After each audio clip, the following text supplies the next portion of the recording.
Hello there, ladies. It's Randy. Today I thought I would do a video on tracking calories versus plate building and sort of the pros and cons of each. I know a lot of you guys don't really like tracking calories. You think it's a big pain in the butt. And it can be until you kind of get into a routine, and then it's really not that big of a deal. But first, I'll go through the two differences. So the first thing I'll do is talk about the differences in tracking your calories and plate building. Plate building method, hey, there's my dog, is when you take your plate and for each meal you have, you build your plate a certain way, basically in an effort to reduce your calories overall throughout your day without having to track calories. So, for instance, from the Starch Solution, which I've talked about before, which is Dr. McDougall's book from quite some time ago, he talks about for maximum weight loss that you can build a 50-50 plate. And that's basically taking your plate, filling your plate half with non-starchy vegetables and the other half with starch. So for example, on the Starch Solution, maximum weight loss, you would eat half of your plate filled with potatoes and the other half filled with asparagus, that kind of thing. And for breakfast, you would have half oatmeal, half strawberries, that kind of thing. As I've said before, I loosely follow this guideline, but I do half my plate with either fruit or vegetables, 1/4 starch and 1/4 protein, because I lift weights and I don't want to lose any muscle mass. So protein is fairly important. And so the theory is by doing this that you reduce the saturation of calories that you're eating each day, but you still get to eat the same volume of food. So for example, if you have a bowl with 3 cups of rice in it and 1 cup of vegetables, let's just say, that 3 cups of rice might equal to, let's just say, 500 calories, and the vegetables are 50 calories, right? But if you remove half that amount of rice and replace that with vegetables, then you've reduced your calories by, let's say, 150 or more. So it's an easy way to be able to keep eating the same amount of volume of food, but reduce your overall calorie intake. So this is something that I did a few years ago when I lost 30 pounds. I would pretty much follow these guidelines, and it worked really well. So the issue is that when you have a lot of weight to lose, say you have 40 or more pounds to lose, I think this can be a really effective way of doing things, especially if you're coming from a standard American diet where you're eating a lot of high-fat foods, a lot of saturated fat in your diet, a lot of, let's say, fried foods, or you're eating oil, coconut oil, butter, you're eating high-fat meats and high-fat processed treats, and you go to a whole food plant-based diet, I think it is really effective in losing fat really pretty quickly by just cutting those things out of your diet and following a 50-50 type plate. The issue starts when maybe you have 20 pounds or less to lose and you need your calories to be much more precise. So that's the place where I'm at now. I need to know exactly how many calories are going into my body. I can estimate how many I expend each day to know that I'm in somewhat of a calorie deficit. The other issue with plate building and not tracking is that you have to be able to really be in touch with your hunger and fullness cues. And so that means that you're eating only when you're physically hungry. And I think this is a real trick for a lot of people to understand when they're really hungry. So a lot of us will eat because we're bored, because we're sad, because we're stressed, because we're hormonal, that kind of stuff. And so if you're doing that, it's going to be really hard to stay in a calorie deficit, right? Because you think you're hungry, but you're not. So number one would be you have to know when you're really hungry. Number two is you have to stop eating when you're full. And ideally, on a scale of 1 to 10 of fullness, you need to stop eating when you're at like an 8, not when you're super stuffed. So eating based on plate building, I think, can be a real challenge for people who don't know when to stop. And I think it can be a real challenge if you're just someone who likes data. You like scientific data and you like to know, well, how much is this dinner I'm having, rather than just base it on, well, I've got half potatoes and I've got half green beans and I think that's good enough. But gosh, what if I'm still hungry? Okay, if you're still hungry, then you'll start with your green beans, eat those first, and then eat your potatoes. Okay, I've had 2 plates. Well, what if I still feel hungry? You know what I mean? So it's really hard to know. So I think it's perfectly fine to do it. I just think it's obviously not as precise as tracking calories. And so again, if you have a lot of weight to lose, I think this can be a really effective method if you don't like tracking calories and you don't like weighing and measuring your food. But if you're down to the last 20 pounds perhaps or less, then you're going to need to have much more precise information. And that's why I track calories. Now, I know there are some people that feel that tracking your calories, weighing, measuring your food is sort of like obsessive behavior. And to that, I want to say, I don't believe it's obsessive behavior. I believe it's being extremely mindful of what you're actually eating. This isn't something that I'm going to do the rest of my life. This is something I'm doing while I'm in a fat loss phase of life.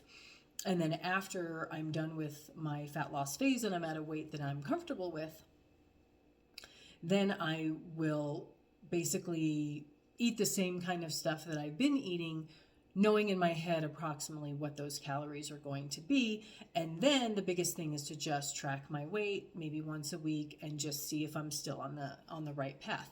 If my weight starts going up, then obviously I need to cut back on food.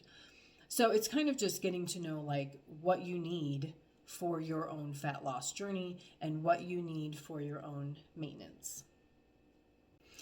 So now we'll get down to basics of how to do 2 different methods here of like tracking your calories or doing plate building, whichever one you choose, because let's say you've decided, you know what, I've gained this weight, I'm unhappy with my body, I'm ready to start losing some weight.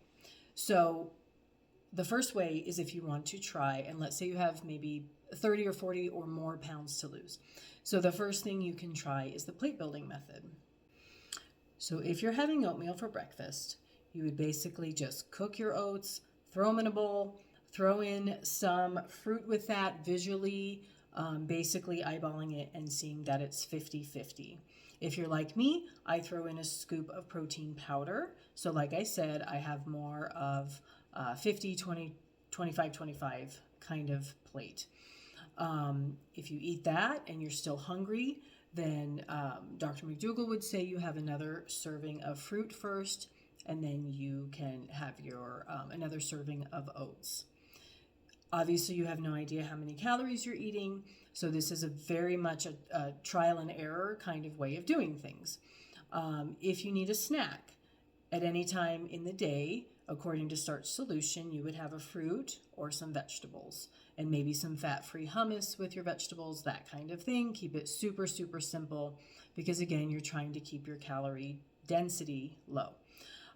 For lunch and dinner, you have basically half your plate filled with a non-starchy vegetable, and then the other half you would fill with a healthy starch. And healthy starches can be brown rice, white rice, wild rice, could be a whole wheat pasta, could be potatoes, sweet potatoes, farro, quinoa, stuff like that. And so basically that's just how you build your day. And you can follow that for, 2, 3, 4 weeks and see if you're losing weight. And it may work really, really well for you, as it does for a lot of people. There's a fur on my face. Okay, so let's say maybe you're down to 20 pounds or less that you want to lose. I would highly suggest tracking your calories. Sometimes people ask, do I need to track macros? Because that's a huge thing. I don't believe you have to track macros. The one thing that you can track that is more health related than even weight loss related is your fiber. It's super duper important that as a woman you get at least 25 grams of fiber per day for your health and for weight loss. So I would say track your fiber. If you would like to track your protein, you can do that, but you and everyone else can lose fat with low protein, moderate protein, high protein. It really doesn't matter, honestly, even though the internet will tell you that you need to be eating your weight in freaking protein. It's just not true. So, what is important is knowing how many calories are going into your body, because without knowing that, it can make losing fat like a moving target, which can be really frustrating. So, I would suggest you get a food scale. They're not expensive, so you can weigh your food. And basically, what I try to do, as I've said in other videos, is I try very hard to plan out the day before what I'm going to have that next day.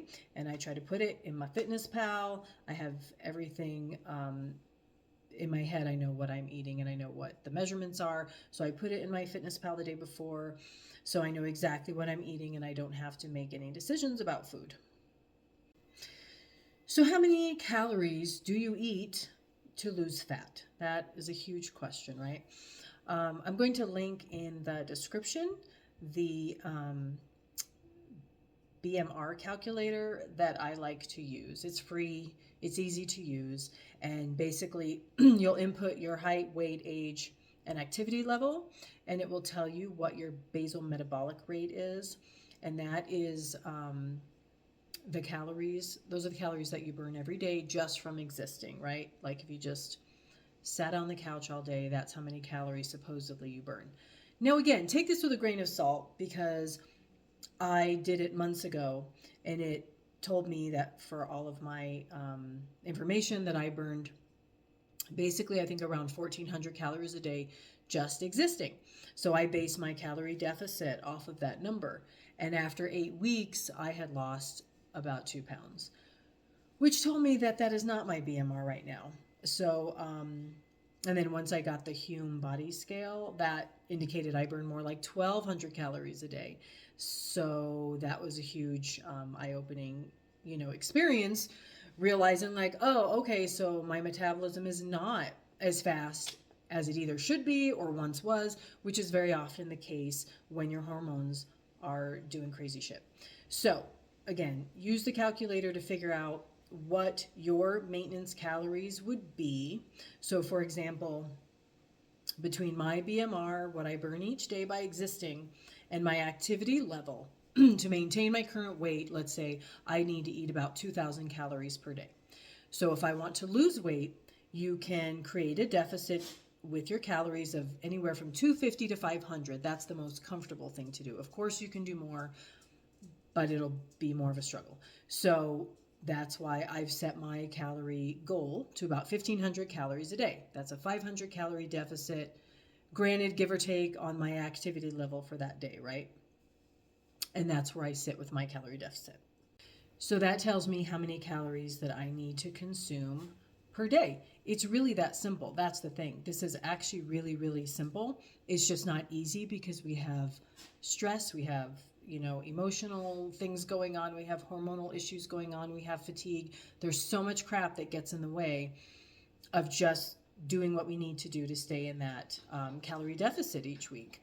So like I said, for me right now, 1,500 calories a day is a pretty comfortable place to eat, and it will allow me to lose weight each week. Can I just eat whatever I want and not think about it? Absolutely not. Like I have to plan my stuff every single day to stick to 1,500 because I've realized from my own, experiments, if I just eat what I want, I easily eat 2,000 calories a day. That's a comfortable place for me to eat, and that's good enough for me to maintain my weight, but I'm not ready for maintenance. So I have to, like I said, weigh and measure everything and really be mindful about what I'm eating. Hopefully this helps clear up any confusion and really highlight the distinction between tracking your calories in a calorie app and doing the plate building method. If you have any questions at all or there's any confusion, please leave me a message in the comments. And please don't forget to like and subscribe and turn on your notification bell so you can be notified when I do any of these videos. Thank you so much for watching. I will see you soon.